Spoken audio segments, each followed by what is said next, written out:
이게 무슨 일이야? 너희들이 왜 이러는 거니? 됐어. 이제 연기하지 마.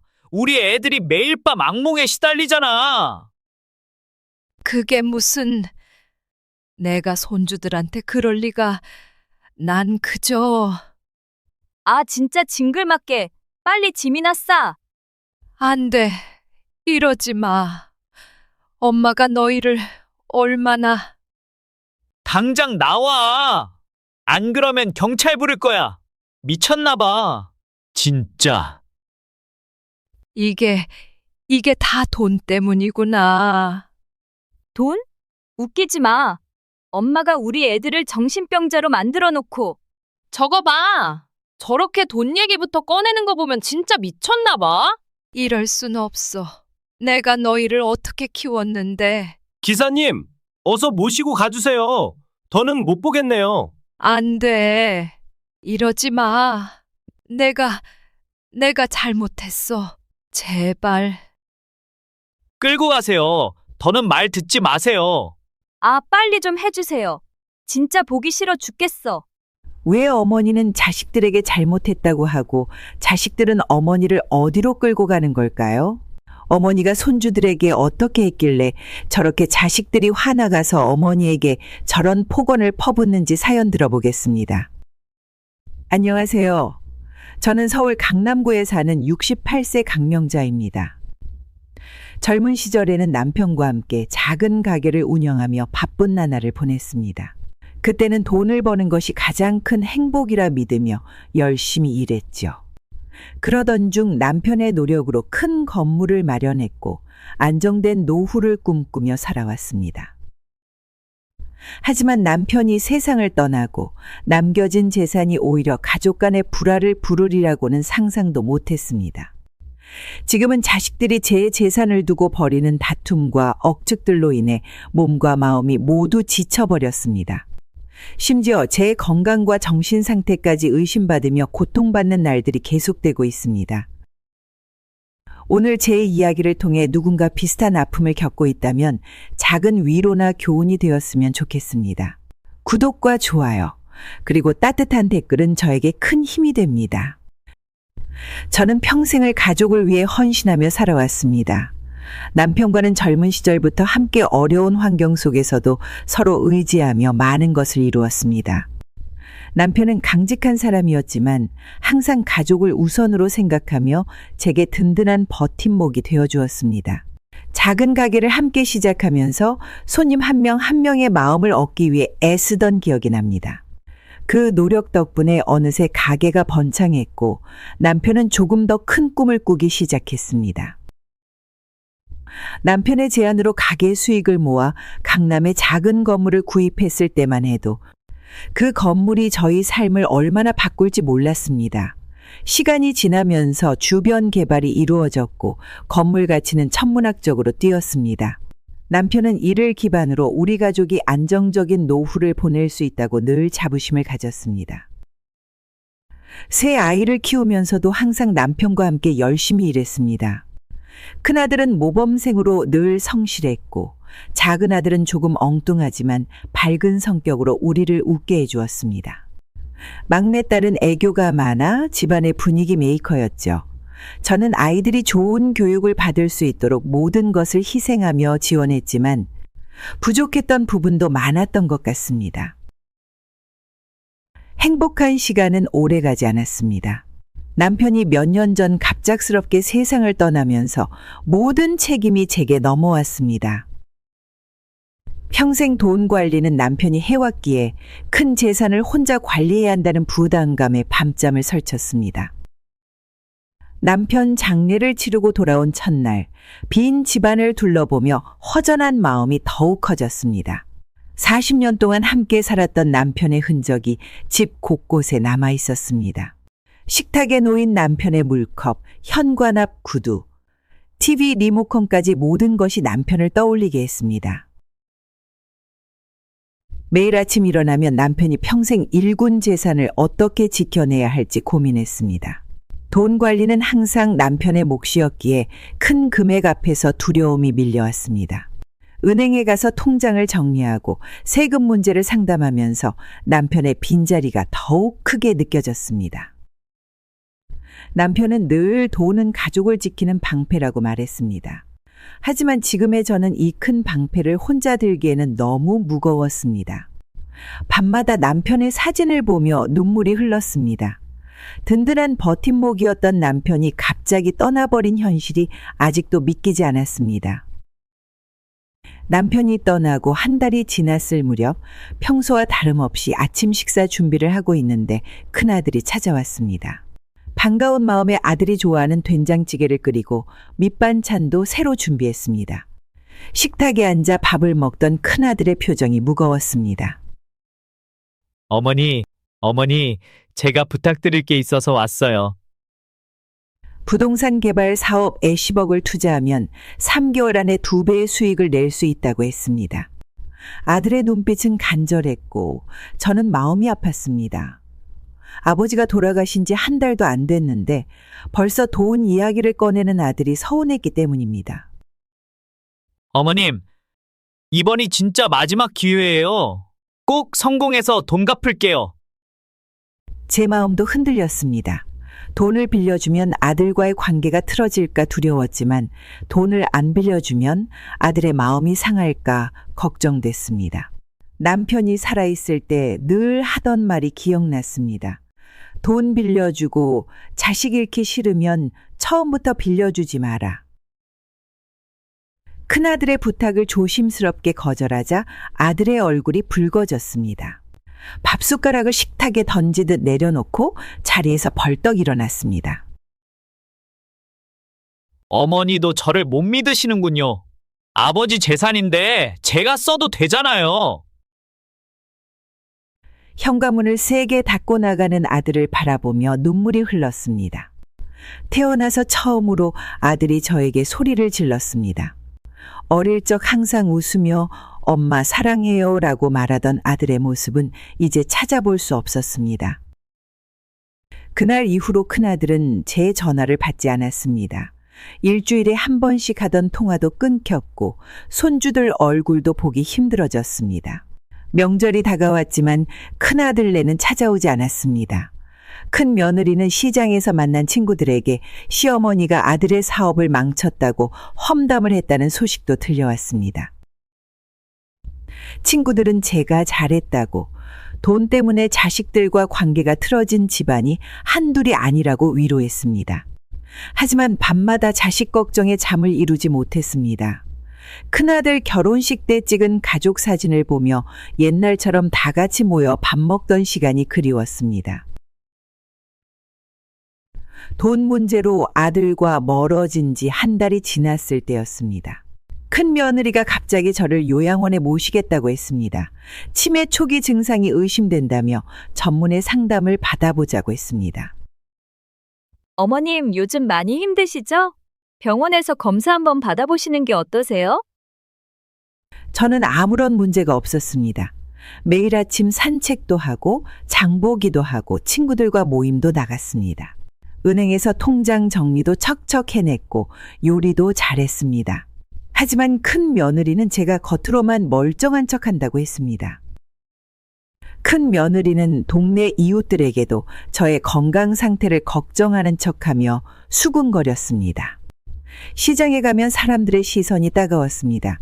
마트 계산대에서는 돈을 제대로 못 낼까봐 걱정되는지 직원들이 유난히 천천히 설명해 주었습니다. 이제는 손주들도 저를 이상하게 바라보기 시작했습니다. 할머니가 아프다고 들었는지 조심스럽게 대했습니다. 손주들과 함께 공원에 가려고 해도 큰 며느리는 위험하다며 막았습니다. 어느 날은 큰 며느리가 경찰과 함께 집으로 찾아왔습니다. 제가 길을 잃어버렸다는 신고가 들어왔다고 했습니다. 하지만 저는 그저 평소처럼 동네 산책을 다녀온 것뿐이었습니다. 경찰은 제 상태를 확인하고 돌아갔지만 이웃들의 수군거림은 더욱 심해졌습니다. 어머님, 이제는 정말 요양원에 가시는 게 좋을 것 같아요. 40억이라는 돈을 혼자 관리하시기에는 너무 위험해요. 그제서야 큰 며느리의 진짜 속내를 알게 되었습니다. 남편이 남긴 재산을 노리고 저를 치매 환자로 만들려는 것이었습니다. 제가 정상이라는 걸 증명하기 위해 큰 병원에서 검사도 받았습니다. 의사 선생님은 오히려 제 나이대보다 건강하다고 했습니다. 하지만 큰 며느리의 행동은 멈추지 않았습니다. 이제는 동네 병원, 약국, 마트 어디를 가도 저를 이상한 눈으로 바라보는 것 같았습니다. 동네에서 더 이상 편히 다닐 수가 없었습니다. 아들은 아내 편만 들었습니다. 어머니가 돈 때문에 의심이 심해졌다며 모든 게 제 잘못인 것처럼 말했습니다. 저는 이제 자식들 앞에서 말 한마디 하기가 조심스러워졌습니다. 잘못 말했다가 또 치매의 증상이라고 할까 두려웠기 때문입니다. 큰아들 집안과의 갈등이 깊어지던 중에 작은아들까지 제게 찾아왔습니다. 평소 착하고 얌전하던 작은아들이었기에 마음이 조금 놓였습니다. 하지만 작은아들의 얼굴은 피곤해 보였고 옷차림도 평소와 달리 단정하지 않았습니다. 어머니, 죄송합니다만 부탁드릴 일이 있습니다. 작은아들은 식당 프랜차이즈 사업을 시작했다고 했습니다. 은행에서 대출을 받으려면 보증인이 필요하다면서 제 도장을 찍어달라고 했습니다. 금액은 15억이었습니다. 가슴이 철렁했습니다. 얼마 전 큰아들의 일도 있었는데 이제는 작은아들마저 돈 때문에 찾아온 것이었습니다. 보증을 서주지 않으면 사업을 시작할 수 없다며 작은아들은 저를 조르기 시작했습니다. 어머니, 형처럼 저를 의심하시는 건가요? 전 형이랑 달라요. 꼭 성공할 자신 있어요. 저는 울면서 거절했습니다. 남편이 살아있을 때도 자식들 사업 보증은 절대 서주지 말라고 했습니다. 한 번 잘못되면 집안 전체가 무너질 수 있다고 했기 때문입니다. 작은 아들도 결국 화를 냈습니다. 평소에는 한 번도 보지 못했던 무서운 표정으로 저를 노려보았습니다. 어릴 때부터 착하기만 했던 작은 아들의 돌변한 모습에 온몸이 떨렸습니다. 어머니는 자식들이 성공하는 걸 바라지 않으시나 봐요. 큰 돈을 혼자 가지고 계시면서. 그날 이후 작은 아들도 연락이 끊겼습니다. 설날이 다가왔지만 세배도 오지 않았습니다. 작은 며느리는 SNS에 시어머니 욕을 올렸고 작은 손주들은 할머니가 보고 싶다며 전화로 울었습니다. 동네 시장에서 작은 며느리를 마주쳤지만 외면하고 지나갔습니다. 걸어가는 작은 며느리의 뒷모습을 보며 눈물이 났습니다. 예전에는 일주일에 2번씩 찾아와 반찬도 싸가고 손주들과 함께 식사도 했었는데 이제는 낯선 사람이 되어버렸습니다. 친구들은 제가 잘한 결정이라고 위로했습니다. 요즘 세상에 자식들 사업보증 섰다가 집안 망하는 경우가 많다고 했습니다. 하지만 밤마다 작은 아들의 어릴 적 모습이 떠올라 잠을 이루지 못했습니다. 이제 저는 매일 아침 텅 빈 집에서 혼자 밥을 먹습니다. 냉장고에는 늘 반찬이 가득했는데 이제는 혼자 먹을 만큼만 만듭니다. 자식들 그릇을 치우고 나니 식탁이 너무 크게 느껴졌습니다. 두 아들과의 관계가 멀어진 지 한 달이 되던 날, 딸 부부가 찾아왔습니다. 오랜만에 찾아온 딸을 반갑게 맞이했습니다. 딸은 어릴 때부터 착했고 결혼하고 나서도 자주 연락하며 지냈기에 마음이 놓였습니다. 엄마, 오늘은 좋은 소식을 들려드리려고 왔어요. 딸 부부는 호주에서 대형 호텔을 인수할 기회가 있다고 했습니다. 20억만 투자하면 1년 안에 40억을 벌 수 있다며 투자를 권했습니다. 사위는 노트북을 펼쳐 호텔 사진과 투자 계획서를 보여주었습니다. 어머님, 이번 기회를 놓치면 평생 후회하실 겁니다. 저는 순간 가슴이 아팠습니다. 마지막 희망이었던 딸마저 돈을 노리고 온 것이었습니다. 딸은 어릴 때부터 엄마 아빠 마음을 가장 잘 이해해주던 착한 아이였습니다. 주말마다 집에 와서 청소도 해주고 반찬도 만들어주던 딸이었습니다. 제가 망설이자 딸 부부는 계속해서 설득했습니다. 해외에서는 호텔 사업이 가장 안전한 투자라고 했습니다. 호주 정부에서 보증을 서준다며 각종 서류도 보여주었습니다. 하지만 저는 또다시 고개를 저었습니다. 딸은 눈물을 보였습니다. 오빠들과는 다르게 자신은 절대로 엄마를 속이지 않을 거라며 울었습니다. 20년 동안 한 번도 부모님 속 썩인 적 없는 자신을 믿어달라고 했습니다. 엄마, 전 오빠들이랑 달라요. 엄마 돈 떼먹을 생각 없어요. 제발 믿어주세요. 사위는 점점 말투가 거칠어졌습니다. 결국 돈 혼자서 움켜쥐고 있다며 저를 비난했습니다. 자식들 잘 되는 꼴을 못 본다고도 했습니다. 딸 부부가 떠난 후 저는 밤새 잠을 이루지 못했습니다. 갓난아기였던 딸을 키우던 시절이 떠올랐습니다. 학창시절 내내 공부 잘하고 착하다고 칭찬받던 딸이 이제는 돈 때문에 저를 원망하고 있었습니다. 이제는 딸도 연락이 뚝 끊겼습니다. 제가 보내는 카카오톡 메시지는 읽지도 않았습니다. 외동딸이기에 더 예쁘게 키웠는데 돈 앞에서는 딸마저도 달라졌습니다. 딸이 준 작은 화분의 꽃잎이 떨어질 때마다 눈물이 났습니다. 명절이 다가오지만 이제는 세 자녀 모두 오지 않겠다고 했습니다. 시장에서 장을 볼 때면 며느리들, 사위를 피해 다녀야 했습니다. 자식들과의 관계가 악화된 지읒개월이 지났을 때 충격적인 소식을 들었습니다. 큰아들 부부가 이혼한다는 소식이었습니다. 투자 사업 실패와 돈 문제로 싸우다가 결국 결혼 생활을 정리하기로 했다고 합니다. 어머니, 아들이 이혼한다는데 좀 도와주셔야겠어요. 재산 분할 때문에 찾아왔습니다. 큰아들은 이혼 위자료와 재산 분할 때문에 15억이 필요하다고 했습니다. 사업 실패로 빚더미에 앉았는데 아내가 재산 분할을 요구해서 힘들다며 울먹였습니다. 첫 이혼 조정 날짜가 일주일밖에 남지 않았다고 했습니다. 저는 가슴이 찢어질 듯 아팠습니다. 20년 전 큰아들 결혼식 날이 떠올랐습니다. 예쁜 신부와 함께 새 출발을 하던 아들의 밝은 얼굴, 손주들이 태어났을 때의 기쁨, 가족들과 함께하던 행복한 시간들이 모두 무너져 내렸습니다. 큰아들은 달라졌습니다. 예전에 자상하고 다정한 모습은 온데간데 없고 돈 이야기만 나오면 눈빛이 변했습니다. 어머니가 도와주시지 않으면 손주들 얼굴도 못 보실 수 있어요. 아들의 위협적인 말투에 온몸이 떨렸습니다. 이제는 손주들까지 볼모로 잡혔습니다. 평생 모은 재산으로 편히 살라고 하신 남편의 마지막 말씀이 귓가에 맴돌았습니다. 결국 큰아들의 요구를 거절했습니다. 대신 손주들 양육비는 매달 보내주겠다고 했습니다. 하지만 큰아들은 발을 굴렀습니다. 어머니가 도와주지 않으면 앞으로 영영 볼 수 없을 거라며 소리를 질렀습니다. 이혼 소송이 진행되는 동안 손주들은 할머니를 찾았습니다.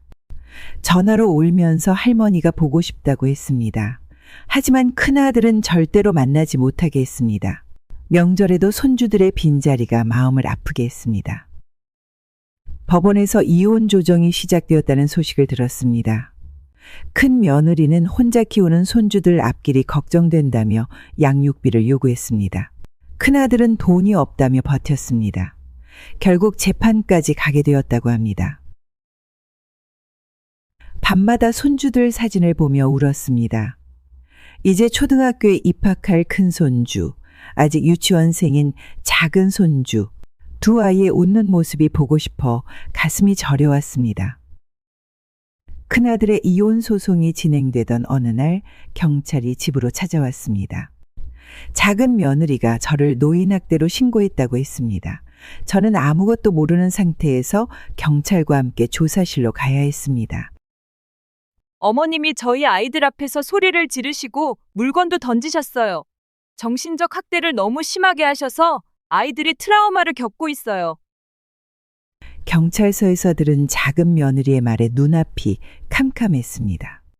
손주들을 위해 장난감도 사주고 맛있는 간식도 만들어 주었는데 이런 누명을 씌우다니 너무 억울했습니다. 작은 며느리는 매주 찍어둔 영상과 녹음 파일을 증거로 제출했습니다. 영상 속에는 제가 소리를 지르는 것처럼 보이는 장면들이 있었지만 모두 조작된 것이었습니다. 동네 이웃들까지 불려와 진술을 했습니다. 이웃들은 제가 얼마나 자식들을 사랑하는 사람인지 잘 알고 있었습니다. 하지만 작은 며느리는 어르신분들이 저를 봐주는 것이라며 소리를 질렀습니다. 경찰 조사는 일주일 동안 계속되었습니다. 밤낮으로 경찰서를 드나들며 진술을 해야 했습니다. 매일 아침 조사를 받으러 가면서 다리가 후들거렸습니다. 평생 경찰서 한번 가본 적 없는 제가 이런 누명을 쓰다니 너무나 괴로웠습니다. 친구들이 변호사를 소개해 줬습니다. 변호사는 CCTV 영상과 증인들의 증언으로 제 무죄를 밝힐 수 있다고 했습니다. 하지만 저는 법적 대응을 하고 싶지 않았습니다. 자식과 법정에서 싸우는 모습을 보고 싶지 않았기 때문입니다. 결국 저는 작은 며느리의 모든 주장을 인정하고 사과했습니다. 대신 손주들을 계속 볼 수 있게 해달라고 부탁했습니다. 하지만 작은 며느리는 접근 금지 명령까지 신청했습니다. 이제는 손주들이 다니는 학교 근처도 가지 못합니다.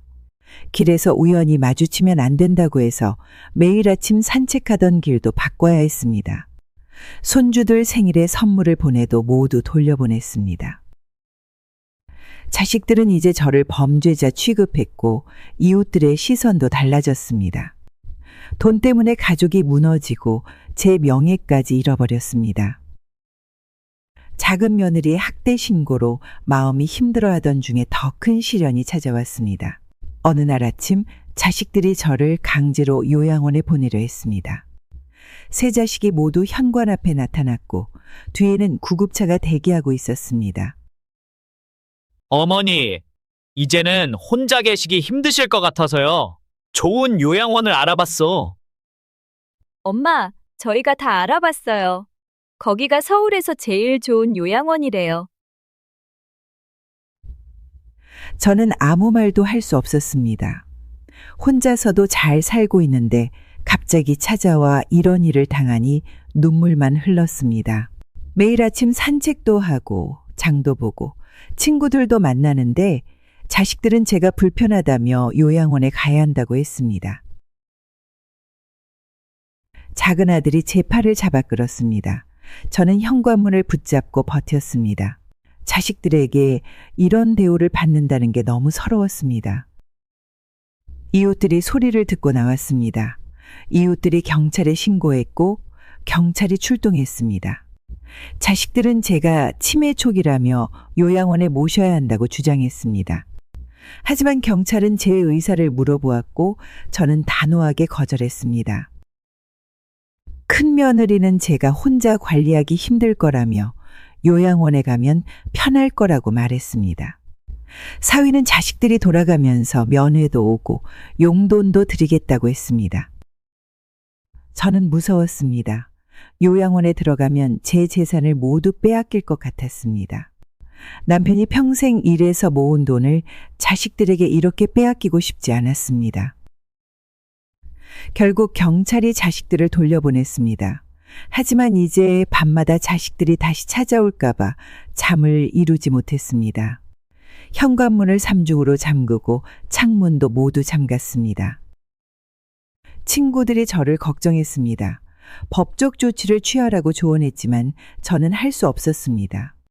아무리 제게 이런 짓을 해도 여전히 저의 자식들이기 때문입니다. 40년을 키운 정이 하루아침에 사라질 수는 없었습니다. 한밤중에 손주들 생각이 나면 눈물이 흘렀습니다. 이제는 손주들도 할머니를 이상한 사람으로 생각할까봐 두려웠습니다. 매일 아침 텅 빈 집에서 혼자 밥을 먹으며 가족들과 함께 있던 시간이 그리워졌습니다. 강제 요양원 입소가 실패로 돌아간 다음 날 자식들은 또 다른 방법을 택했습니다. 경찰에 저의 정신 상태를 의심하는 신고를 한 것입니다.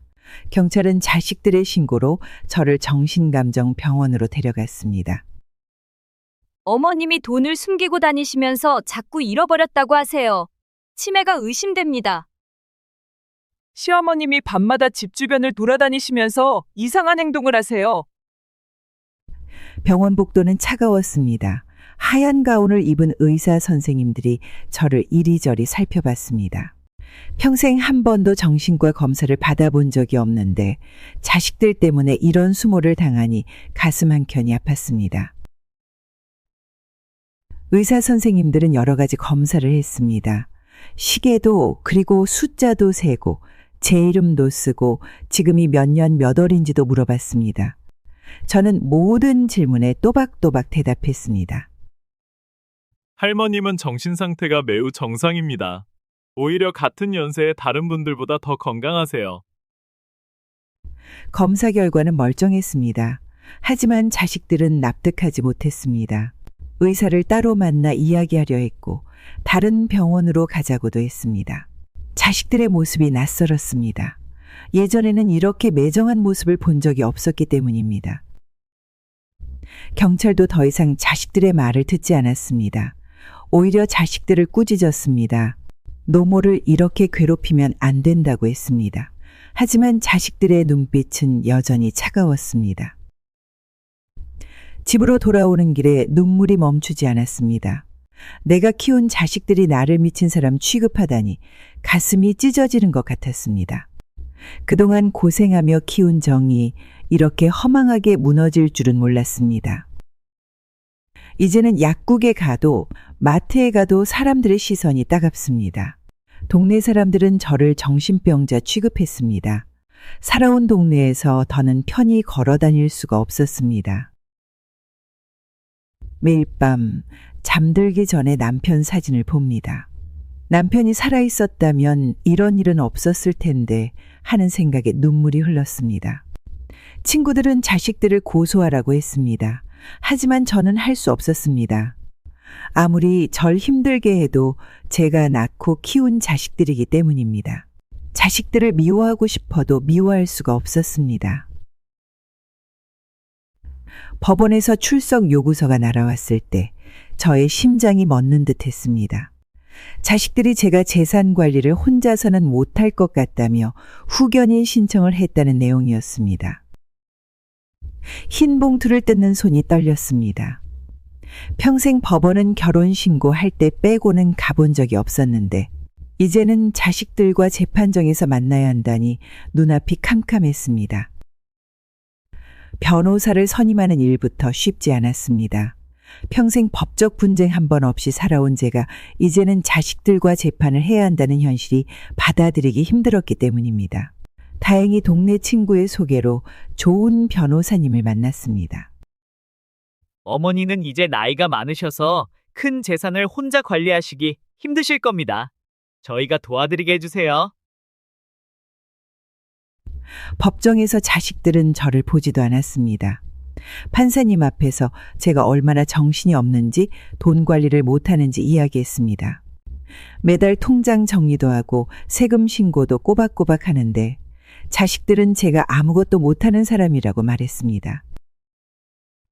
변호사님이 도와주셔서 지난 1년간의 은행 거래 내역과 세금 납부 기록을 모두 제출했습니다. 의사 선생님도 제가 정상이라는 진단서를 써주셨습니다. 함께 산 이웃들도 증인으로 나와 저의 일상을 증언해 주셨습니다. 하지만 자식들은 포기하지 않았습니다. 오히려 더 악랄한 방법을 썼습니다. 저를 노인학대로 신고했던 일, 정신감정을 받았던 일을 모두 증거로 제출했습니다. 자식들이 직접 만든 거짓 증거로 저를 공격하니 가슴이 찢어지는 것 같았습니다. 재판은 3번이나 열렸습니다. 매번 법원에 갈 때마다 다리가 후들거렸습니다. 자식들 얼굴을 볼 때마다 눈물이 났습니다. 어릴 적 업어주고 안아주던 자식들이 이제는 저의 모든 것을 빼앗으려 법정에서 싸우고 있었기 때문입니다. 특히 마지막 재판날이 가장 힘들었습니다. 자식들이 제가 치매라는 것을 증명하겠다며 초등학교도 못 나온 시골 노인이라고 폄하했습니다. 제가 평생 한글 공부하고 야간 중학교까지 다닌 것을 자식들이 가장 잘할 텐데 이렇게 저를 무시하니 너무나 서러웠습니다. 판사님은 결국 자식들의 후견인 신청을 기각했습니다. 하지만 승리의 기쁨은 없었습니다. 재판에서는 이겼지만 자식들의 마음은 영영 잃어버린 것 같아서 더욱 슬펐습니다. 이제 저는 혼자입니다. 재산을 지키기 위해 자식들을 모두 잃었습니다. 매일 아침 텅 빈 집에서 혼자 밥을 먹으며 옛날 생각이 납니다. 자식들과 함께하던 식사 시간이 이제는 추억이 되어버렸습니다. 손주들의 제잘거리는 소리가 들리지 않는 집은 너무나 적막하기만 합니다. 후견인 신청이 실패로 돌아가자 이번에는 자식들이 저를 재산관리 능력이 없다며 고발했습니다. 경찰서에서 또 연락이 왔을 때는 다리에 힘이 풀렸습니다. 자식들은 제가 돈을 이상한 곳에 쓴다며 고발장을 제출했습니다. 제가 매달 적금을 들고 월세를 받고 세금을 내는 일도 모두 잘못이라고 했습니다. 심지어 절해보시하고 이웃과 나누는 일까지 재산 낭비라고 신고했습니다. 어머니가 수상한 종교단체에 거액을 기부하셨어요. 사기를 당하고 계신 것 같습니다. 어머니가 동네 할머니들에게 돈을 나눠주시는데 누가 뒤에서 조종하는 것 같습니다. 매달 1,000원 단위까지 꼼꼼하게 가계부를 쓰는데도 자식들은 제가 돈을 함부로 쓴다고 했습니다. 은행에 가서 통장을 정리할 때면 직원들이 이상한 눈으로 쳐다봤습니다. 자식들이 은행에도 찾아가서 절 감시해달라고 부탁했기 때문입니다. 딸은 제가 사용하는 모든 통장 내역을 조사했습니다. 마트에서 장을 보고 미용실에 가고 친구들과 밥을 먹은 일까지 모두 문제 삼았습니다. 심지어 손주들 용돈 준 것도 재산 낭비라고 했습니다. 경찰 조사는 한 달이나 계속되었습니다. 매번 경찰서에 가서 설명을 해야 했습니다. 평생 꼼꼼하게 살림하며 살아왔는데 이제는 1,000원 한 장 쓰는 것도 눈치 보이게 되었습니다. 친구들과 찻집에서 차 한 잔 마시는 것도 두려웠습니다. 자식들이 누군가를 시켜서 저를 감시하는 것 같았기 때문입니다. 동네 슈퍼에서 과자를 사도 시장에서 생선을 사도 누군가 지켜보는 것만 같았습니다. 경찰은 결국 자식들의 고발을 받아들이지 않았습니다. 오히려 자식들을 불러 훈계했습니다. 어머니를 이렇게 못 믿으면 안 된다고 했습니다. 하지만 자식들의 얼굴에는 원망스러운 표정만 가득했습니다. 이제는 장보기도 무섭습니다. 꼭 필요한 것만 삽니다. 옷도 사지 않고 미용실도 가지 않습니다. 친구들과의 모임도 줄였습니다. 돈을 쓸 때마다 자식들의 차가운 눈초리가 느껴지기 때문입니다. 재산관리 능력이 없다는 고발도 실패로 돌아가자 자식들은 더욱 악랄한 방법을 썼습니다. 한밤중에 집으로 찾아와 집문서를 가져가려 했습니다. 늦은 밤 현관문을 두드리는 소리에 잠에서 깼습니다. 어머니, 잠깐만 문 좀 열어주세요. 중요한 얘기가 있습니다. 문을 열어주지 않자 자식들은 더 세게 문을 두들겼습니다. 한밤중에 이렇게 찾아온 것이 수상했기에 경찰에 신고했습니다. 자식들은 제 건강이 걱정되어서 왔다고 했지만 서랍장을 뒤지고 금고를 찾으려 했습니다. 경찰이 도착하자 자식들은 어머니가 위험한 상태라 문서 정리가 필요하다고 거짓말을 했습니다. 하지만 경찰은 한밤중에 이런 일을 하면 안 된다며 자식들을 돌려보냈습니다. 그 일이 있고 난 후 매일 밤 불안에 떨었습니다. 자식들이 언제 다시 찾아올지 몰라 잠을 제대로 이루지 못했습니다. 현관문에 새로운 도어락도 설치하고 창문에도 방범창을 달았습니다. 이웃들은 밤에 수상한 사람이 있으면 바로 연락해 주겠다고 약속했습니다. 같은 동네에 살면서 이렇게 이웃들의 도움을 받아야 하는 상황이 너무나 서러웠습니다. 며칠 뒤에는 자식들이 인테리어 업자를 데리고 왔습니다. 집을 고쳐주겠다며 공사 견적을 내자고 했습니다. 하지만 제가 없을 때 집 문서를 가져가려는 계획이라는 것을 알았습니다. 어머니, 도배도 해드리고 장판도 새로 해드릴게요. 며칠만 저희 집에 계시면 됩니다. 자식들의 달콤한 말에 속아 넘어갈 뻔했습니다. 하지만 변호사님이 이런 수법으로 집을 빼앗기는 경우가 많다고 미리 알려주셨습니다. 결국 자식들의 제안을 거절했고 자식들은 또다시 화를 내며 돌아갔습니다. 이제는 매일 밤 잠들기 전에 집 문서가 든 금고를 확인합니다. 남편과 함께 살아온 이 집을 지키는 일이 이렇게 힘들 줄 몰랐습니다. 창밖의 작은 소리에도 놀라고 전화벨 소리만 들어도 가슴이 뛰었습니다. 동네 친구들은 제가 너무 예민해졌다고 걱정합니다. 하지만 자식들이 이렇게까지 변할 줄 누가 알았겠습니까? 매일 아침 일어나면 창문부터 확인하고 우편함도 살피고 현관문 잠금 장치도 점검합니다. 집 문서를 빼앗으려던 시도가 실패로 돌아가자 이번에는 사위가 나섰습니다. 어느 날 빌딩 관리실로부터 연락이 왔습니다. 사위가 관리인을 바꾸겠다며 찾아왔다는 것이었습니다. 장모님은 이제 나이가 많으시니 제가 대신 관리하겠습니다. 월세도 제가 받고 수리도 제가 알아서 하겠습니다. 20년 동안 한 번도 문제없이 관리해온 빌딩이었습니다. 세입자들과도 좋은 관계를 유지했고 매달 꼬박꼬박 월세도 잘 받아왔습니다. 수리가 필요할 때면 직접 업체를 알아보고 견적도 받았습니다. 하지만 사위는 제가 빌딩 관리를 제대로 못한다며 세입자들을 찾아다녔습니다.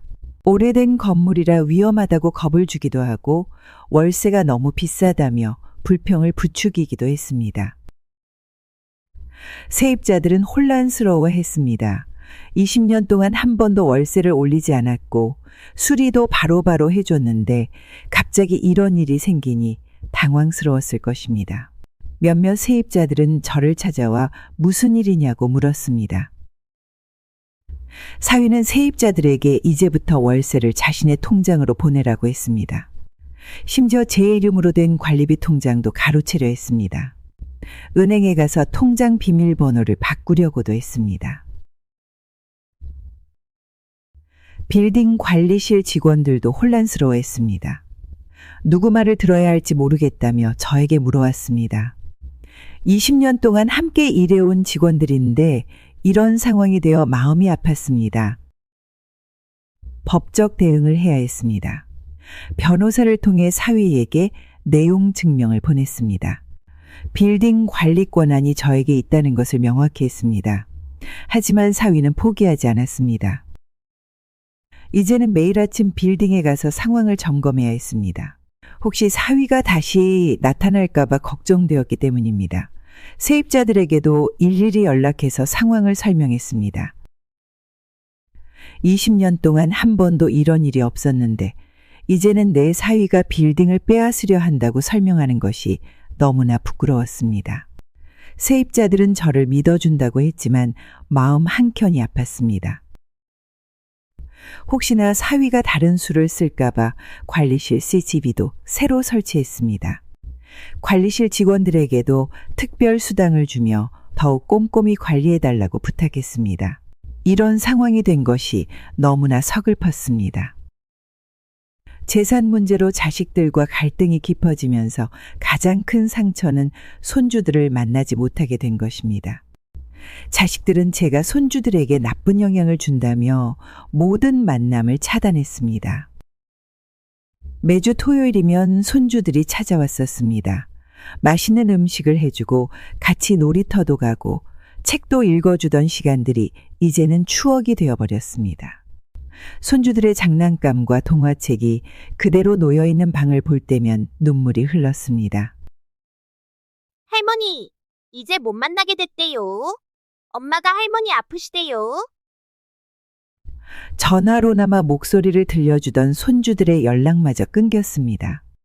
손주들 학교 운동의 날 교문 앞에서 멀리서라도 보고 싶어 찾아갔지만 자식들이 경비실에 저를 막아달라고 부탁해 놓았습니다. 명절이 다가오면 더욱 마음이 아팠습니다. 설날이면 새 한복을 입고 세배하러 오던 손주들, 추석이면 송편 만드는 것을 도와주겠다며 찾아오던 손주들을 이제는 볼 수 없게 되었습니다. 손주들 생일날이면 선물을 사서 집 앞에 두고 왔습니다. 하지만 자식들은 모두 돌려보냈습니다. 크리스마스에 산타 할머니 되어 주겠다던 약속도 지키지 못했습니다. 손주들은 왜 할머니가 안 오시는지 이해하지 못할 것입니다. 길에서 우연히 마주친 적이 있었습니다. 손주들은 할머니를 보자마자 달려오려 했지만 며느리들은 손주들의 손을 잡고 빠르게 지나갔습니다. 손주들의 뒷모습을 보며 한참을 서 있었습니다. 이제는 손주들 사진을 보는 것으로 위안을 삼습니다. 태어났을 때부터 찍어온 사진들, 첫돌 사진, 유치원 입학식 사진을 보면서 밤을 지새웁니다. 손주들은 매일 조금씩 자랄 텐데 그 모습을 볼 수 없다는 게 가장 큰 슬픔입니다. 어린이날이면 놀이공원에 데려가 주겠다던 약속, 방학 되면 할머니 집에서 하루 종일 놀자던 약속, 중학교 가면 영어 가르쳐 주겠다던 약속들을 모두 지키지 못하게 되었습니다. 손주들의 방에 있는 책가방, 장난감, 동화책들이 그대로 남아 있습니다. 동네 마트만 가도 손주들 생각이 납니다. 손주들이 좋아하는 과자가 보이면 자동으로 손이 가지만 이제는 사지 않습니다. 놀이터를 지나갈 때면 그네를 타고 놀던 손주들의 웃음소리가 들리는 것만 같습니다. 손주들과 만남이 끊긴 상황에서 더 큰 문제가 발생했습니다. 자식들이 20년 넘게 살아온 세입자들을 강제로 내보내려 했습니다. 빌딩 관리를 가로채려다 실패하자 이번에는 세입자들을 괴롭히기 시작했습니다. 사위는 세입자들에게 퇴거 통보서를 보냈습니다. 건물이 너무 낡아서 재건축을 해야 한다는 핑계였습니다. 20년 동안 한 번도 밀리지 않고 월세를 내온 세입자들이 갑자기 쫓겨날 위기에 처했습니다. 할머니, 저희 가게 문 닫으면 생계가 막막합니다. 20년 동안 이 자리에서 장사했는데. 세입자들은 저를 찾아와 눈물을 흘렸습니다. 대부분이 소규모 자영업자들이었습니다. 20년 동안 이 자리에서 단골을 만들어 왔는데 갑자기 나가라고 하니 어떻게 해야 할지 모르겠다고 했습니다.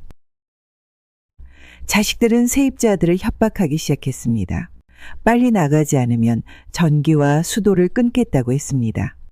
심지어 밤에 와서 가게 문을 발로 차고 가기도 했습니다. 경비실에는 불량배처럼 보이는 사람들이 자주 드나들었습니다. 2층 미용실 원장님은 20년 동안 제 머리를 해주시던 분이었습니다. 월세가 밀릴 때면 머리 손질로 대신하자고 하시던 착한 분이었습니다. 이제는 그분도 떠나야 할 상황이 되었습니다. 3층 학원 선생님은 제 손주들 공부를 봐주시던 분이었습니다.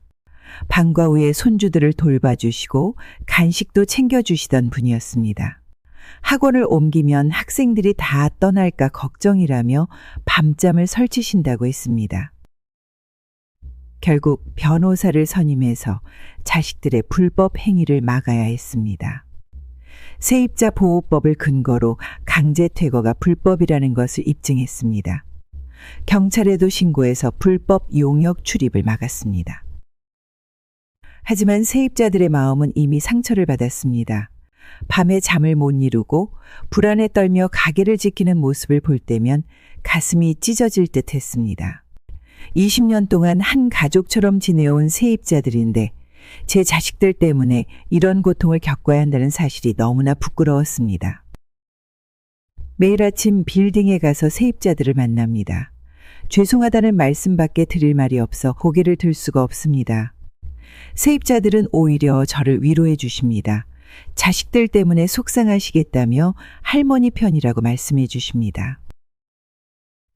세입자들과의 갈등이 한창이던 어느 날 밤, 큰아들이 문자를 보냈습니다. 돈을 주지 않으면 한강 다리에서 뛰어내리겠다는 협박이었습니다. 순간 다리에 힘이 풀려 주저앉았습니다. 어머니, 이제 마지막입니다. 돈을 주시지 않으면 저는 더 이상 살 이유가 없어요. 한밤중에 경찰서로 달려갔습니다. 다리 위에서 발견된 큰아들은 술에 취해 있었습니다. 경찰관은 제 아들이 위험한 행동을 하려 했다며 정신과 상담을 받아보라고 권했습니다. 순간 어린 시절 큰아들의 모습이 떠올랐습니다. 초등학교 때 상장을 받아오며 환하게 웃던 모습, 중학교 때 아프다고 저를 찾던 모습, 결혼식 날 새신랑이 되어 활짝 웃던 모습들이 스쳐 지나갔습니다. 큰아들은 경찰서에서도 돈 이야기만 했습니다. 사업 실패로 빚더미에 앉았다며 이대로는 살 수 없다며 울었습니다. 아들의 눈빛에는 이제 아무런 정도 없었고 오직 돈에 대한 집착만 가득했습니다. 경찰서를 나서는 아들의 뒷모습이 흔들렸습니다. 첫걸음말을 뗄 때 제 손을 잡고 걷던 아기의 모습은 이제 찾아볼 수 없었습니다. 돈 때문에 이렇게까지 변해버린 아들을 보며 가슴이 찢어질 듯 아팠습니다. 그날 이후로 큰아들은 계속해서 위험한 행동으로 저를 협박했습니다. 약을 먹었다는 문자를 보내기도 하고 차를 벽에 박겠다는 전화를 하기도 했습니다. 매번 놀라서 달려갔지만 결국은 돈을 요구하는 협박이었습니다. 밤마다 전화벨 소리에 가슴이 떨립니다. 큰아들이 또 무슨 일을 저지를지 모른다는 불안감에 잠을 이루지 못했습니다. 경찰과 병원에 연락처를 남겨두고 혹시 모를 상황에 대비해야 했습니다. 친구들은 단호하게 대처하라고 조언합니다. 하지만 제 자식인데 어떻게 모른 척할 수 있겠습니까? 매일 밤 아들의 안전을 위해 기도하는 것밖에 할 수 있는 일이 없었습니다. 큰아들의 협박이 계속되는 상황에서 이번에는 작은 아들이 해외로 영구 이민을 가겠다고 으름장을 놓았습니다. 손주들도 데리고 다시는 한국에 돌아오지 않겠다는 말에 가슴이 무너져 내렸습니다. 어머니, 저는 이제 미국으로 떠납니다. 손주들도 데리고 가서 다시는 한국에 오지 않을 겁니다. 작은 아들네는 이미 이민 수속을 시작했다고 했습니다. 손주들 여권도 만들었고 미국 학교도 알아봤다고 했습니다. 돈을 주지 않으면 정말로 떠나겠다며 협박했습니다. 저는 작은 아들의 말이 사실이 아니기를 바랐습니다. 하지만 작은 며느리가 보내온 사진에는 이미 짐을 싸고 있는 모습이 담겨 있었습니다. 손주들 방이 하나둘 비워지고 있었습니다. 작은 손주는 학교도 그만두고 영어 학원에 다니기 시작했습니다. 친구들과 작별 인사를 하고 학교 선생님께 전학 이야기를 했다고 합니다. 손주들은 할머니가 돈을 안 줘서 미국으로 가야 한다고 알고 있었습니다. 평생을 함께 살던 가족이 이제는 지구 반대편으로 떠나겠다고 협박하니 마음이 찢어질 듯 했습니다. 작은 아들은 어릴 때부터 착하고 공부도 잘했던 아이였습니다. 형과는 달리 한 번도 부모 속을 썩인 적이 없었는데 이제는 돈 때문에 이런 협박까지 하고 있었습니다. 친구들은 작은 아들이 협박일 뿐이라고 했습니다. 하지만 이민 수속이 진행되는 것을 보니 진짜 같았습니다. 작은 며느리는 매일 이민 준비 과정을 사진으로 보내며 마음을 흔들었습니다. 밤마다 작은 손주들 생각에 잠을 이루지 못했습니다. 태어나서 한 번도 할머니와 떨어져 본 적 없는 아이들인데 이제는 지구 반대편으로 떠나야 한다고 생각하면 마음이 아팠습니다. 작은 아들은 출국 날짜까지 정해서 알려왔습니다. 공항에서 마지막으로 한 번만 보자고 했습니다. 하지만 그것조차도 돈을 요구하기 위한 협박이라는 것을 알고 있었습니다. 아들들의 협박이 계속되는 와중에 이번에는 딸이 유산상속 소송장을 보내왔습니다. 법원에서 온 하얀 봉투를 보는 순간 손이 떨렸습니다. 아들들도 모자라 이제는 딸까지 법적 싸움을 시작한 것입니다. 엄마, 저도 이제는 제 몫을 찾아야겠어요. 아버지의 유산을 엄마가 혼자 가지고 계시는 건 잘못된 거예요. 남편이 세상을 떠난 지 1년도 채 되지 않았는데 벌써 유산을 나눠달라고 소송을 건 딸의 모습이 너무나 낯설었습니다. 어릴 때부터 엄마 아빠 사랑한다며 애교도 잘 부리고 효도하겠다던 딸이었는데 이렇게 변할 줄은 몰랐습니다. 변호사는 딸이 아버지의 재산 중 법정 상속분을 요구하는 소송을 제기했다고 설명했습니다. 심지어 아버지가 돌아가신 후 제가 재산을 숨기고 있다며 재산 은닉에 대한 조사도 요청했다고 합니다. 이제는 매주 법원에 가야 했습니다. 법정에서 딸을 마주할 때마다 가슴이 찢어질 듯 아팠습니다. 중학교 때 아프다고 제 무릎을 베고 누워있던 딸이 이제는 차가운 법정에서 저를 원망스러운 눈빛으로 바라보고 있었습니다. 딸은 소송 과정에서 제가 얼마나 형편없는 어머니였는지 폭로했습니다. 어릴 때 외식 한번 제대로 시켜주지 않았다고 학원비도 아껴서 보냈다고 했습니다. 딸의 입에서 나오는 말 한마디 한마디가 칼처럼 가슴을 찔렀습니다. 법원에 제출된 서류를 보면서 눈물이 멈추지 않았습니다. 제가 얼마나 자식들을 위해 살았는지, 어떻게 키웠는지 써내려가야 했습니다. 딸의 결혼식 날 찍은 가족 사진이 증거 자료로 제출되었습니다. 그때는 모두가 행복하게 웃고 있었는데 이제는 그 사진조차 재판의 증거물이 되어버렸습니다. 사진 속 행복했던 시간들이 이제는 먼 추억이 되어버렸습니다. 이웃들은 제가 너무 착해서 이런 일을 당한다고 했습니다.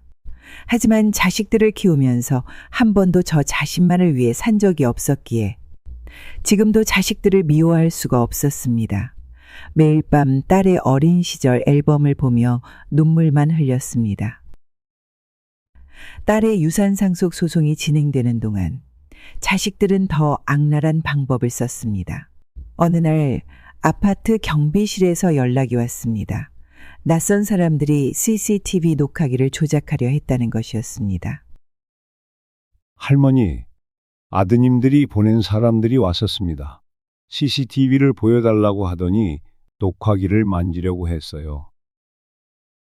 알고 보니 자식들이 제가 정신이 온전하지 않다는 것을 증명하려고 CCTV 영상을 조작하려 했던 것입니다. 평소 제가 산책하는 모습이나 이웃들과 대화하는 장면을 찍은 영상을 지우고 이상한 행동을 하는 것처럼 조작하려 했다고 합니다. 밤늦게 몰래 찾아와서 경비실 직원을 회유하려 했다고 합니다. 돈을 주겠다며 CCTV 영상을 달라고 했고 거절당하자 협박까지 했다고 합니다. 20년 동안 이 아파트에 살면서 이런 일은 처음이라 너무나 부끄러웠습니다. 경비실 아저씨들은 제 편을 들어주셨습니다. 오히려 앞으로는 더 자주 순찰을 돌고 CCTV도 더 철저히 관리하겠다고 했습니다. 매일 아침 산책할 때마다 인사하던 분들인데 이런 일로 걱정을 끼치게 되어 마음이 아팠습니다. 이제는 집 밖을 나설 때마다 누가 지켜보고 있을까 두려웠습니다. 평소처럼 산책을 해도 이웃들과 대화를 해도 모든 것이 불안했습니다. 자식들이 저의 일거수일투족을 감시하고 있다고 생각하니 가슴이 떨렸습니다. 경비실에서는 새로운 CCTV를 추가로 설치했습니다. 제 안전을 위해서라고 했지만 이런 상황이 된 것이 너무나 서글펐습니다. 이웃들은 제가 걱정되었는지 항상 지켜봐 주었습니다. 산책할 때도 같이 가주겠다고 했고 마트에 갈 때도 동행해 주겠다고 했습니다. 하지만 이웃들에게까지 폐를 끼치는 것 같아 더욱 마음이 무거웠습니다. 매일 밤 현관문을 여러 번 확인하고 창문 잠금 장치도 꼼꼼히 점검합니다. 자식들이 또 어떤 짓을 할지 모른다는 불안감에 잠을 설쳤습니다. 내 피부치들이 이렇게까지 변할 수 있다는 사실이 믿기지 않았습니다. CCTV 조작 시도가 실패로 돌아간 어느 날 자식들이 한꺼번에 제 집으로 찾아왔습니다. 처음에는 대화를 하자며 찾아온 것 같았지만 상황은 순식간에 험악해졌습니다.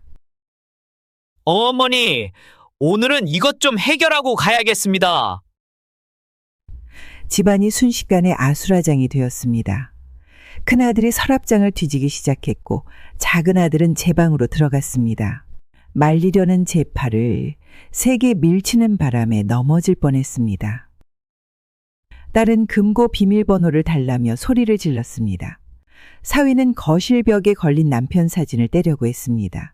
며느리들은 부엌을 뒤지며 통장을 찾았습니다. 이웃집에서 경찰에 신고했다고 합니다. 오랫동안 살아온 아파트에서 이런 일을 당하니 얼굴을 들 수가 없었습니다. 경찰이 올 때까지 자식들은 집안 물건을 마구 던지고 부쉈습니다. 저는 구석에 앉아 울기만 했습니다. 어릴 적 이 집에서 뛰어놀던 아이들이 이제는 무서운 어른이 되어 저를 괴롭히고 있었습니다. 남편이 평생 일해서 장만한 가구들이 하나둘 망가진 모습을 보며 가슴이 찢어질 듯 했습니다. 경찰이 도착하자 자식들은 오히려 저를 폭력적인 사람이라고 몰아갔습니다. 제가 돈을 주지 않아서 어쩔 수 없이 이런 일이 벌어졌다고 했습니다. 하지만 이웃들이 나서서 진실을 증언해 주었습니다. 이제는 집안의 모든 물건이 추억이 되어버렸습니다. 깨진 거울, 찢어진 소파, 망가진 장식장을 볼 때마다 그날의 기억이 떠올라 눈물이 납니다. 평화로웠던 우리 집이 이렇게 변해버릴 줄은 몰랐습니다. 경찰은 자식들을 모두 연행했습니다. 하지만 저는 고소하지 않았습니다. 아무리 이런 짓을 해도 여전히 제 자식들이었기 때문입니다. 대신 접근 금지 명령을 신청했습니다. 앞으로 제 집 근처에는 올 수 없게 되었습니다. 이웃들은 다른 집으로 이사를 가라고 권했습니다. 하지만 이 집을 떠날 수는 없었습니다. 매일 밤 깨진 물건들을 바라보며 자식들을 위해 기도하는 것이 이제 제가 할 수 있는 전부였습니다. 이웃들에게 소문을 퍼뜨리던 자식들이 이번에는 은행을 찾아왔습니다. 점심시간에 은행에서 통장 정리를 하고 있는데 갑자기 자식들이 들이닥쳤습니다. 통장과 도장을 달라며 소리를 지르기 시작했습니다. 어머니 통장 다 내놓으세요. 이제는 저희가 관리해야겠습니다. 은행 직원들과 손님들이 보는 앞에서 자식들은 제 가방을 빼앗으려 했습니다. 평생 거래해온 은행에서 이런 수모를 당하니 얼굴이 화끈거렸습니다. 제가 소리를 지르자 은행 직원들이 말렸지만 자식들은 멈추지 않았습니다. 은행 지점장님이 경찰을 불렀습니다. 자식들은 제가 치매 환자라며 통장 관리를 못한다며 소리쳤습니다. 하지만 은행 직원들은 제가 매달 꼼꼼하게 통장 정리를 하고 세금도 잘 내는 것을 알고 있었습니다. 결국 경찰이 와서 자식들을 데리고 나갔습니다. 하지만 그 일 이후로 은행에 가는 것이 두려워졌습니다. 자식들이 또 찾아올까봐, 또 망신을 당할까봐 불안했습니다. 며칠 뒤에는 인감도장을 만드는 도장집에도 찾아갔다고 합니다. 제 도장을 새로 파려고 했다는 소식을 들었습니다. 동네 도장집 주인이 저를 알아보고 거절했다고 합니다. 이제는 통장과 도장을 은행 금고에 맡겨두었습니다. 집에 두면 자식들이 또 훔쳐갈까 걱정되어서입니다. 매일 아침 금고에 잘 있는지 확인하러 은행에 들러야 했습니다. 자식들은 다른 은행에도 찾아갔습니다. 제 명의로 된 모든 통장을 조사하고 다녔습니다. 심지어 보험회사에도 가서 제 보험금을 확인하려 했다고 합니다. 예금 인출 시 지문 확인을 추가해달라고 요청했습니다. 혹시나 자식들이 위조 도장을 만들어서 돈을 빼갈까봐 겁이 났기 때문입니다. 은행 직원들도 제 상황을 이해하고 특별히 신경 써주었습니다. 평생 모은 돈을 지키기 위해 이렇게까지 해야 한다는 게 너무 서러웠습니다. 자식들을 위해 한 푼 두 푼 모아온 돈인데 이제는 그 돈 때문에 자식들과 싸워야 하는 현실이 너무 슬펐습니다. 통장과 도장을 빼앗으려던 시도가 실패하자 자식들은 더 무서운 계획을 세웠습니다. 어느 날 아침 갑자기 구급차가 집 앞에 도착했습니다. 요양병원 직원들과 함께 자식들이 들이닥쳤습니다. 어머님, 검사 한 번만 받으시면 됩니다. 잠깐이면 돼요. 하지만 이것은 거짓말이었습니다. 짐을 싸서 요양병원으로 모시러 왔다고 했습니다. 자식들은 제가 정신이 온전하지 않다는 진단서까지 만들어 왔습니다. 병원 직원들은 저를 강제로 데려가려 했습니다. 현관문을 잡고 있는 제 팔을 떼어내려고 했습니다. 평생 살아온 집에서 강제로 끌려나갈 위기에 처하자 온몸이 떨렸습니다. 이웃들이 소리를 듣고 나왔습니다. 경찰도 신고해 주었습니다. 매일 아침 산책하고 장도 보고 은행에도 다니는 제가 갑자기 요양병원에 가야 한다는 게 말이 되지 않았습니다. 경찰이 도착하자 자식들은 거짓말을 했습니다. 제가 밤마다 배회하고 망상 증세가 있다고 했습니다. 하지만 이웃들이 나서서 저를 도와주었습니다. 함께 산 이웃들은 제가 얼마나 정상적인 생활을 하는지 잘 알고 있었습니다. 결국 자식들의 계획은 실패로 돌아갔습니다. 하지만 이제는 매일 밤 불안에 떨어야 했습니다. 자식들이 또다시 요양병원에 보내려 할까봐, 잠든 사이 데려가려 할까봐 걱정되었습니다. 친구들은 저를 걱정했습니다. 혼자 사는 게 위험하니 친구들 집으로 오라고 했습니다. 하지만 이 집을 떠날 수는 없었습니다. 대신 현관문에 추가 잠금 장치를 달았습니다. 이제는 낯선 차만 보여도 가슴이 두근거립니다. 구급차 소리만 들려도 온몸이 굳어버립니다. 자식들이 언제 또 저를 강제로 데려가려 할지 모른다는 두려움에 하루하루가 불안했습니다. 요양병원 강제 입원 시도마저 실패로 돌아가자 이번에는 자식들끼리 재산 분할 싸움이 시작되었습니다. 아직 제가 살아있는데도 자식들은 제 재산을 어떻게 나눌지 다투기 시작했습니다. 형이니까 내가 더 많이 가져야지. 형은 이미 사업 자금으로 돈을 많이 받았잖아. 오빠들은 그동안 용돈도 많이 받았잖아. 이제는 내 차례지. 자식들은 서로 욕하고 싸우며 재산을 차지하려 했습니다. 빌딩은 누가 갖고 예금은 누가 가져가고 아파트는 누구 몫으로 할지 저를 앞에 두고 싸웠습니다.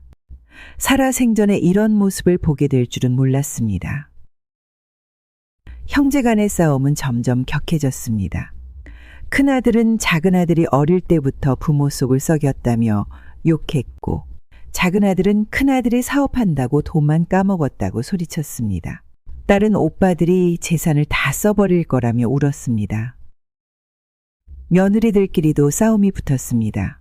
서로 시어머니를 더 잘 모셨다며 다투었고 손주들 교육비로 누가 더 많이 들었는지 계산하기 시작했습니다.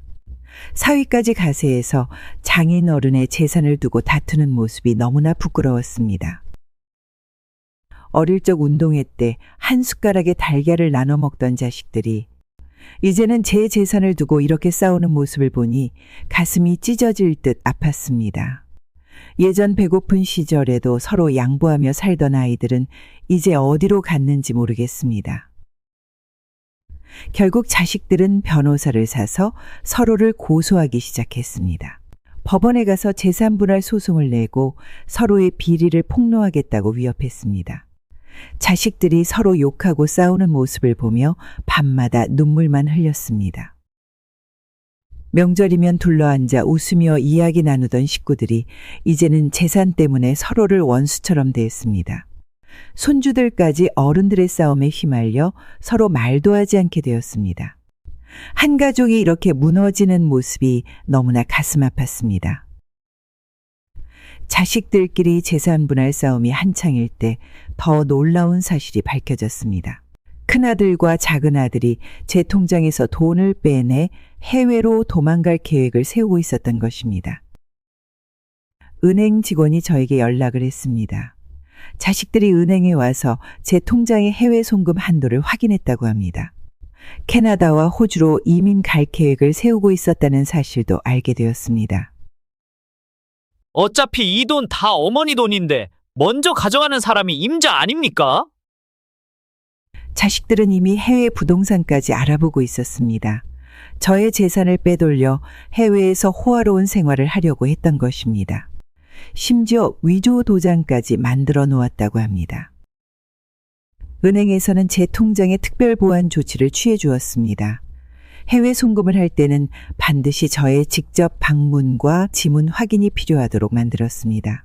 고생하며 모은 돈을 자식들이 이렇게 가져가려 했다는 사실에 눈물이 멈추지 않았습니다. 경찰에 신고도 했습니다. 경찰은 이것이 중대한 금융범죄라고 했습니다. 하지만 저는 고소까지 하고 싶지는 않았습니다. 아무리 이런 짓을 해도 여전히 제 자식들이었기 때문입니다. 이웃들은 제가 너무 착해서 이런 일을 당한다고 했습니다. 하지만 어머니가 자식을 고소한다는 것은 저에게 너무 큰 아픔이었습니다. 밤마다 자식들의 어린 시절 사진을 보며 이렇게 변해버린 현실이 믿기지 않았습니다. 변호사는 법적 대응을 권했습니다. 하지만 저는 그저 자식들이 바른 길로 돌아오기만을 바랐습니다. 해외로 도망가려던 계획이 들통난 후 자식들은 더 이상 저를 찾아오지 않았습니다. 이제 저는 매일 아침 은행에 가서 통장을 확인합니다. 혹시라도 자식들이 다른 방법을 써서 돈을 빼가지는 않을까 걱정되기 때문입니다. 평생 자식들을 위해 모은 돈이 이제는 저를 이렇게 불안하게 만들었습니다. 친구들은 해외여행도 가지 말라고 조언했습니다. 혹시 자식들이 공항에서 기다리고 있다가 저를 납치할지도 모른다고 걱정했습니다. 이런 상황이 된 것이 너무나 서글펐습니다. 해외 도피 계획이 발각된 후 저는 큰 결심을 했습니다. 변호사와 상의 끝에 자식들을 한자리에 모았습니다. 법원 조정실에서 만나기로 했습니다. 자식들은 또 돈을 줄 거라 생각했는지 모두 나타났습니다. 오늘 이 자리는 상속 포기각서 작성을 위한 자리입니다. 자식들의 표정이 순식간에 굳어졌습니다. 제가 준비한 서류를 보여주었습니다. 지난 1년간 있었던 모든 일들이 기록되어 있었습니다. 폭력, 강제 입원 시도, 통장 강탈 시도, 해외 도피 계획까지 모든 증거가 담겨 있었습니다. 경찰 조사 기록, CCTV 영상, 녹음 파일, 이웃들의 증언까지 모두 모아놓았습니다. 이 모든 자료들이 검찰에 제출될 수 있다고 설명했습니다. 자식들의 얼굴에서 핏기가 가셨습니다. 어머니, 우리가 잘못했습니다. 하지만 이제는 늦었습니다. 변호사가 상속 포기 각서를 내밀었습니다. 자식들이 제 재산에 대한 모든 권리를 포기한다는 내용이었습니다. 서명하지 않으면 모든 증거를 가지고 고소하겠다고 했습니다. 자식들은 한참을 망설였습니다. 하지만 결국 한 명씩 서명을 시작했습니다. 펜을 쥐는 손이 떨리는 모습을 보며 저도 마음이 아팠습니다. 자식들에게 이런 문서를 받아내야 하는 현실이 너무나 슬펐습니다. 딸은 울면서 서명했습니다. 며느리들은 마지막까지 불평했지만 결국 도장을 찍었습니다. 사위도 울상을 지으며 서명했습니다. 모든 서류는 법원에 즉시 접수되었습니다. 이제 제 재산은 복지재단에 기부될 것입니다. 제가 죽은 뒤에도 자식들이 싸우지 않게 하기 위해서입니다. 자식들은 재산을 포기하는 대신 형사처벌은 면하게 되었습니다.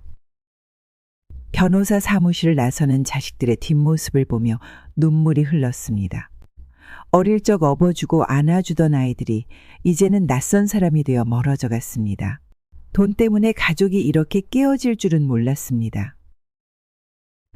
서류에 찍힌 도장 자국을 보며 한숨이 나왔습니다. 평생 모은 재산이 자식들에게 축복이 되길 바랐는데 오히려 저주가 되어버렸습니다. 이제는 돈과 자식 모두를 잃어버린 것 같아 가슴이 아팠습니다. 자식들에게 상속 포기각서를 받은 후 저는 마지막 결심을 했습니다. 전체 재산을 복지재단에 기부하기로 한 것입니다. 기자회견장에는 많은 취재진이 모였습니다. 평생 모은 재산을 기부한다는 소식에 언론에 관심이 쏠렸습니다. 모든 재산은 소외된 어르신들을 위해 쓰일 예정입니다. 재단 이사장님은 눈시울을 붉혔습니다. 저의 기부로 독거노인 1000명에게 매달 생활비를 지원할 수 있다고 했습니다. 요양원도 새로 지을 수 있다고 했습니다. 돈 때문에 상처받은 제 마음이 조금은 위로가 되는 순간이었습니다. 기부 소식을 들은 자식들이 찾아왔습니다. 재산을 기부하지 말라며 무릎까지 꿇었습니다. 하지만 이미 저의 결심은 확고했습니다. 자식들이 서로 미워하며 살기보다는 어려운 이웃을 돕는 것이 더 의미 있다고 생각했기 때문입니다. 재단에서는 제 이름으로 복지관을 짓겠다고 했습니다. 그곳에서 매일 1000명의 어르신들이 따뜻한 밥을 먹을 수 있다고 합니다. 돈 때문에 가족을 잃은 저의 아픔이 다른 누군가에게는 희망이 될 수 있다는 사실에 위안을 받았습니다. 앞으로 지어질 복지관 부지를 보러 갔습니다. 그곳에서 많은 어르신들이 저를 반겨주셨습니다. 손을 잡고 고맙다고 하시는 모습에 눈물이 났습니다. 제 재산이 이렇게 의미 있게 쓰일 수 있다는 것이 감사했습니다. 복지재단은 매달 사용 내역을 보고하겠다고 했습니다. 한 푼도 낭비하지 않고 꼭 필요한 곳에 쓰겠다고 약속했습니다. 남편과 함께 평생 모은 돈이 이제는 많은 사람들에게 도움이 된다고 생각하니 마음이 따뜻해졌습니다. 동네 어르신들은 저를 보며 박수를 쳐주셨습니다. 자식들에게 상처받고도 다른 사람들을 위해 선한 일을 한다며 칭찬해 주셨습니다. 이제는 돈 때문에 괴로워하지 않아도 된다는 생각에 오히려 마음이 편안해졌습니다. 친구들은 걱정했습니다. 노후에 혼자 어떻게 살아갈지 염려된다고 했습니다. 하지만 저는 이미 마음의 준비가 되어 있었습니다. 돈보다 소중한 것이 많다는 것을 이번 일을 통해 깨달았기 때문입니다. 복지재단 직원들은 매주 찾아와 말동무가 되어 주었습니다. 이제는 새로운 가족이 생긴 것 같아 행복했습니다. 돈 때문에 잃어버린 가족의 빈자리를 따뜻한 마음을 가진 다른 사람들이 채워주었습니다. 저는 복지재단에 재산을 기부하기로 결심했을 때 이미 자식들에 대한 미련을 버린 상태였습니다. 상속을 포기하고 새 출발을 하려 했죠. 하지만 마음 한구석에는 항상 의문이 있었습니다. 자식들이 대체 왜 그렇게까지 저를 괴롭혔을까요? 그 답을 얻게 된 것은 우연히 위장이혼 사실을 알게 되면서부터였습니다. 충격이었죠. 자식들이 저를 속이고 재산을 가로채기 위해 위장이혼까지 했다니요. 처음에는 너무 힘들었습니다. 배신감에 눈물도 많이 흘렸죠. 하지만 이내 깨달았습니다. 이건 단순히 제 문제가 아니라 사회적인 문제라는 걸요. 부모를 속이고 재산을 빼앗는 일이 더는 일어나서는 안 된다고 생각했습니다. 용기를 내기까지는 시간이 걸렸습니다. 경찰에 고발한다는 건 쉬운 결정이 아니었으니까요. 하지만 저는 옳은 일을 해야 한다는 신념이 있었습니다. 진실을 밝히는 것만이 자식들을 바른 길로 이끌 수 있다고 믿었습니다. 또한 제가 침묵한다면 똑같은 피해자들이 생길지도 모른다는 두려움이 있었습니다. 누군가는 이 악순환의 고리를 끊어야 한다고 생각했죠. 아무도 나서지 않는다면 제가 그 역할을 해야겠다고 다짐했습니다. 상속을 포기하고도 위장이혼을 고발한 이유는 단 하나, 정의를 실현하고 싶었기 때문입니다. 잘못된 행동에는 응당한 대가가 따른다는 걸 보여주고 싶었습니다. 부모를 속이는 행위가 결코 용납될 수 없다는 경종을 울리고 싶었습니다. 또한 자식들의 삶이 걱정되기도 했습니다. 거짓과 위선으로는 진정한 행복을 얻을 수 없을 테니까요.